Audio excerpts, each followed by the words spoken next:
The fall of the Blackstone Crew. In the late 1990s, the city of Chicago was battling a surge of gang-related crime. Among the most dangerous groups was a gang known as the Blackstone Crew. They were involved in armed robberies, drug trafficking, and intimidation across several neighborhoods on the South Side. For years, the police struggled to make solid arrests until one anonymous tip changed everything. Detective Maria Alvarez had been following the gang's activities for months.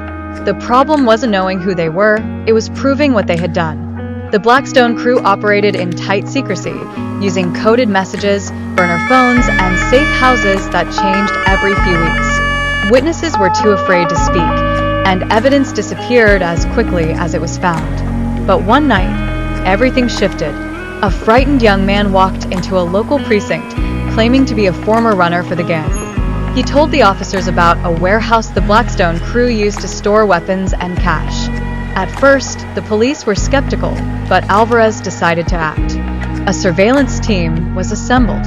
For 2 weeks, unmarked cars watched the warehouse from a distance. Officers photographed every person entering and exiting, tracked license plates, and recorded delivery schedules. Soon, a pattern emerged. The detectives realized that every Tuesday night, 2 black SUVs arrived to collect money and distribute new orders. With this information, the police sought a warrant. At exactly 11:47 p.m. on a cold Tuesday, a joint task force moved in, Chicago PD, ATF, and federal agents. They approached silently, wearing tactical gear and body cameras. The moment the officers breached the warehouse, chaos erupted. Several gang members tried to escape through the back, but snipers were positioned in nearby buildings. Others tried to burn documents, but agents reached them first. Inside the warehouse, officers discovered a stockpile of illegal firearms, stacks of cash, ledgers with names and dates, and even hidden rooms used for planning robberies. Among those arrested was the gang's leader, Marcus Stone Holloway, who had evaded capture for nearly a decade. But the operation wasn't over.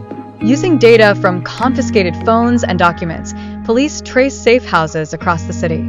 Over the next 48 hours, coordinated raids took place at multiple locations. 17 members of the Blackstone Crew were arrested by the end of the week. During the trials that followed, several former associates agreed to testify in exchange for protection. With witness testimony, physical evidence, and recorded communications, prosecutors built a strong case.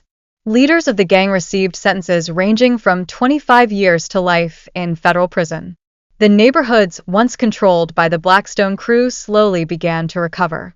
Schools reopened programs, local businesses felt safer, and residents started to trust law enforcement again. Detective Alvarez never called it a victory. She called it a beginning. "You don't beat crime with one raid," she said. "But you can show people that fear doesn't run their streets forever." And for the first time in years, the streets of the South Side were quiet, not from fear, but from peace.